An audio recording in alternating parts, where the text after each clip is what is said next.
Good evening. We are the University of Minnesota graduate team. Our analysis of vascular solutions yielded a fair value target of $60 per share, indicating that the proposed purchase price of $56 per share represents an underpricing. For the remainder of this presentation, we will outline our methodology and provide a reasonable basis for that recommendation, beginning with a brief company overview and discussion of competitive positioning, before moving into a financial analysis, valuation summary, and discussion of relevant risks. Vascular Solutions operates as an interventional medical device company specializing in minimally invasive procedures within several markets. Within these markets, the company has over 100 products and services. As of right now, the catheter market is the majority of their revenue. However, RePlas is a new product currently in the R&D phase with substantial upside, considering the Army is conducting, funding, and sponsoring all FDA-required clinical and preclinical studies. The venous access device industry is a mature and consolidated industry. However, it's highly competitive. The forecasted growth rate, annualized from 2016 to 2020, is projected to be 2.5%. And the significant risks to the industry at this stage, keys would be the significant buying power of the healthcare group purchasing organizations and large hospital chains, and also the stress of hospital budgets themselves. And you can see that Vascular Solutions operates in a market niche that they've carved out, which offers them some significant competitive advantages that we'll get to.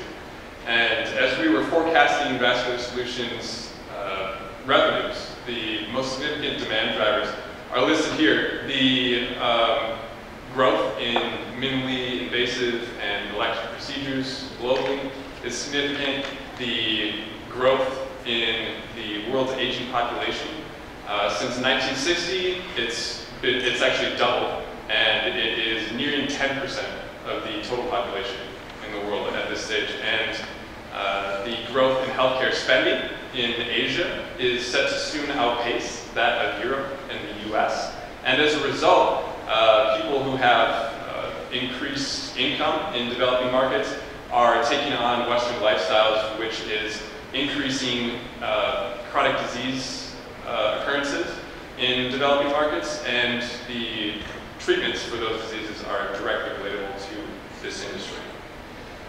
The competitive landscape for this industry includes much larger operators with broader product lines, and they have significant advantages in making deals and pricing, and they also have capabilities to boost revenues to a greater extent than Vascular Solutions does. However, Vascular Solutions has some significant competitive advantages.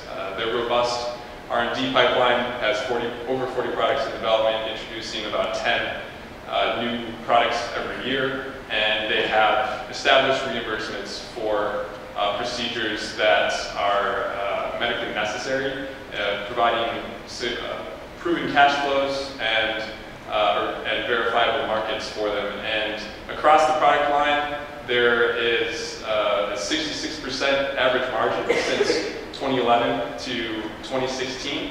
And the two products to make note of are RePlas, which Robert mentioned, is a significant call point within the U.S. Armed Forces and the State Department, and then the large bore closure device, which Vascular Solutions is actually ahead on the innovation curve of the rest of the industry. Both of these offer $100 million plus market opportunities for Vascular Solutions, and both becoming commercially viable around 2019. Strong cash position and no debt that Vascular Solutions has also makes it possible for some great opportunities for bolt-on acquisitions. Before we move into our valuation, we want to highlight a few key historical understandings that shape some of our assumptions going forward. From a revenue growth standpoint, the key driver here is existing product volume. While new products contribute marginally to the top line, It's important to remember that the new products of today will become the existing products of tomorrow, so maintaining adequate R&D spend and a robust new product pipeline is critically important. From an expense standpoint, the most key variable driver in recent years has been non-recurring expenses, primarily litigation expense. With the complete resolution of the Short Kit litigation lawsuit in 2016, we expect this to normalize going forward. Vascular Solutions appears to have the flexibility and capability to make significant investment in growth going forward with zero outstanding debt and ample balance sheet cash. A DuPont breakdown of ROE suggests that there may be opportunities to drive increased return going forward by improving asset turnover efficiency and also utilizing a little bit of leverage.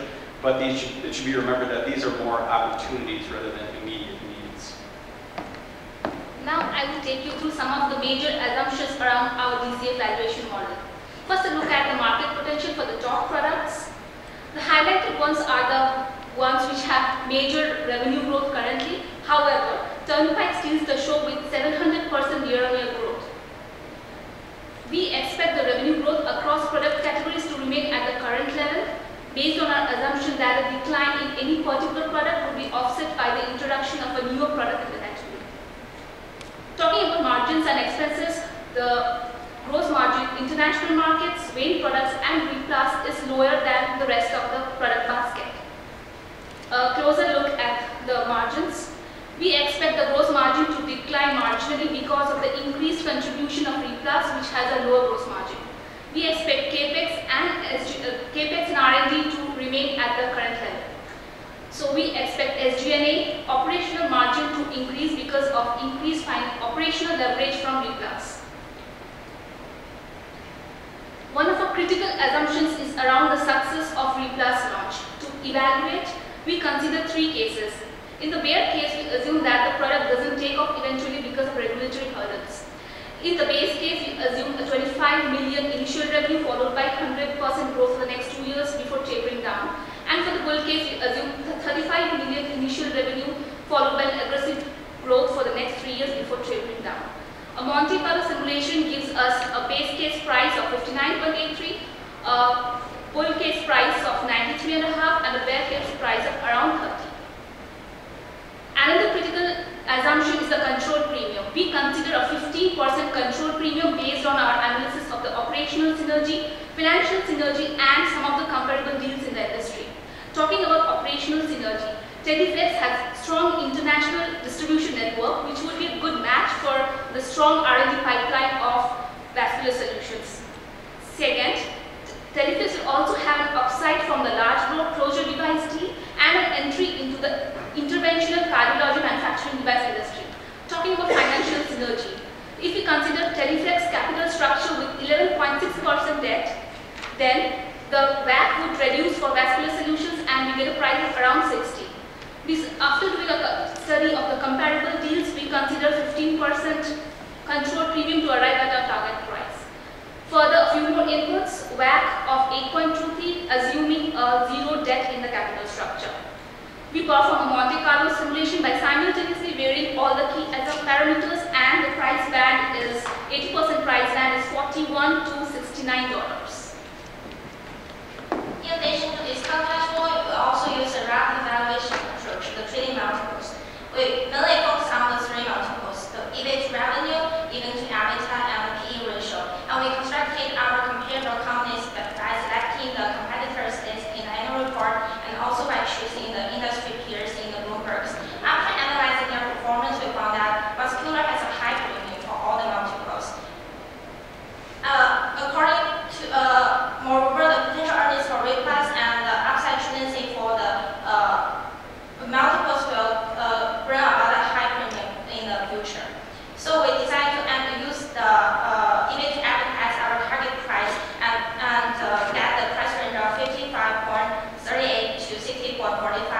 Because there is no debt for vascular and considering all other factors, our target price is 60.45 because it excludes the capital structure effect and make it more accurate for vascular. So here we have the top 6 investment risks, with the top 2 being new product launches and the uncertainty related to Replas.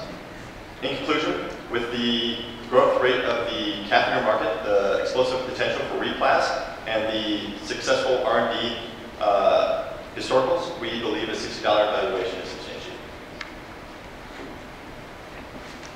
Thank you. Not a lot of seconds. All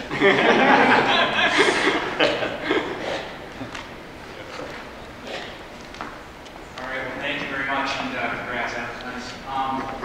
I'm a little bit fuzzy on the top line growth projections. Can you go through with me again a little bit on what assumptions you made and how you come up with that top line growth assumption that you have? So when we talk about the top line assumptions, we assume that the revenue growth across the 4 major product categories is going to remain at the current levels, current growth rate. So we consider this because, for example, if for the catheter segment, the guideline of catheter sales is going down. However, Turnpike is making more than making up for it with explosive growth. So we assume the same trend across different categories for at least the forecast window of 8 years. Because this company is in the growth phase now, we are not assuming that it would not grow at the current levels before it finally tapers down to its long-term terminal growth rate of around 3%. Can you just give me what your thoughts on the law of large numbers with Asper? So that scenario can work, but the top line's getting bigger. They have to continue on with new products in order to keep the same growth rate. So do you think, have you looked at like their R&D efficiency ratio or anything else like that to say, yes, we can continue to innovate and grow that top line the way it is on top of the larger number? Especially after the Replus launch in 2019, the company is sitting on a pile of cash. They are generating free cash flows at a much larger level because their margins, operating margins are much higher on Replus. So based on that, we assume that they will be able, have the flexibility to invest much more into R&D going forward and will be able to keep the same pace. Yeah, just another quick thing to add there. Historically, if you look at their R&D expense percentage as a function of top line, it's kind of hovered in that 11 to 12% range. As Aparna said, we basically kept that consistent, knowing that maintaining R&D spend, consistent 12%, knowing that as the top line grows, they'll invest more cash dollars in R&D, in addition to the capacity that they have for R&D spend with no outstanding debt currently and cash on hand. Yeah, the company also has 40 products in the pipeline currently. Yes, I appreciate your statistics on population growth and rising Western type, both problems and solutions. But can you give me your sources for the products' total addressable markets and some of the key products? What did you use as your source of information? The company's annual report and the investor presentation shared by the company. I'm sorry, This one? The company, in their annual report, they clearly talk about the market potential in each of the products categories they are into. So that was our primary source. Thank you. Yeah, and then additionally, some market research sources, IBIS World and Frost and Sullivan, to some sort of broad strokes as far as addressing the size of the market potential for venous access devices. Nice job. I think you had your operating margin getting up to 26%. If I got it right. 20.6.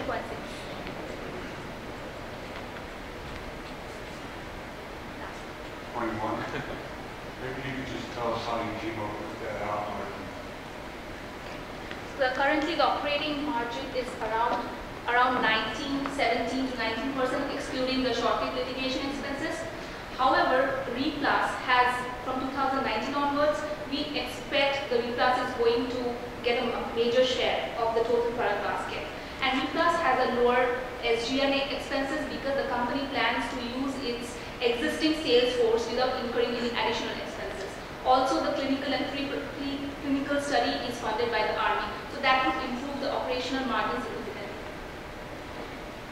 Yeah, and that's a great point. If you look at Vascular Solutions' historical margins, it's largely represented by consistency, incredible consistency in things like gross margin and R&D expense. The primary variability has been around non-recurring expenses. The one true trend in historical margins has been a consistently declining selling expense. If you look over the past 5 years, it's declined from about 25% of top line to 20%. And we identified that as a sustainable trend given Vascular Solutions' capability and intent to leverage their selling model by growing their top line with their existing sales force. I would like to add to Nick's point. Over the last 10 years, the revenue per sales representative has gone up from $600,000 to around $1.3 million. So that shows how the company is effectively using its sales representatives, and as per the company's investor presentation, they plan to use the same sales force till they reach $250 million of revenue. So I wanted to spend a minute and ask about the valuation assumptions. So you've got the comparable deals page, and congratulations on including that. You've got two highlighted in there. One is St. Jude Medical buying AG Medical, and then Bayer buying Conceptus. And then I'm on the next page where it says the relative valuation method. So I'm trying to understand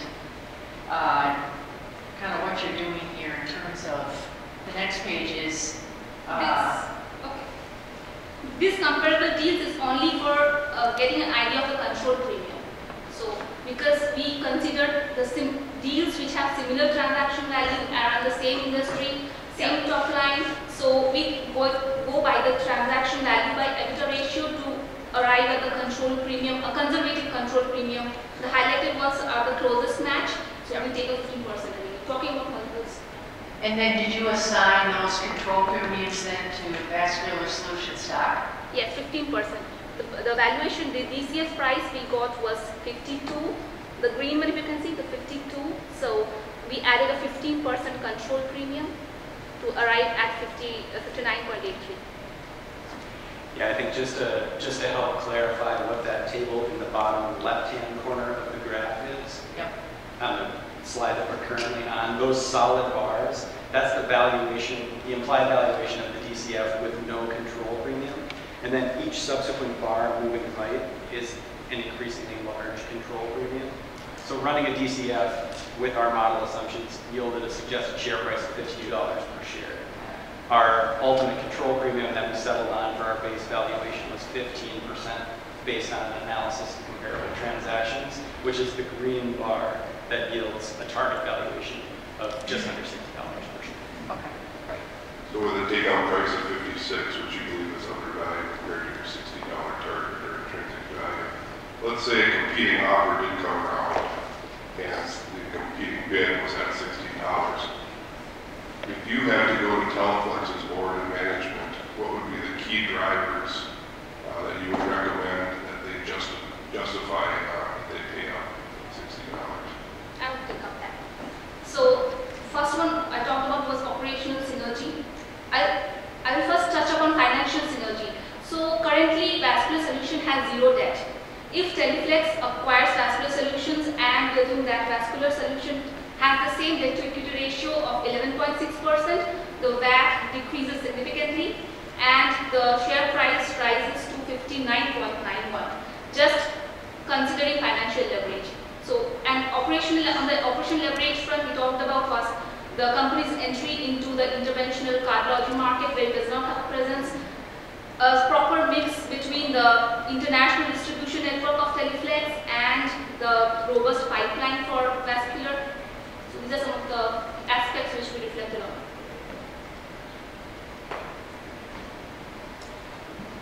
Just give me your quick thoughts on a mixed question. Are they going to do more sales internationally? And do you think they can continue on with their margins and so on?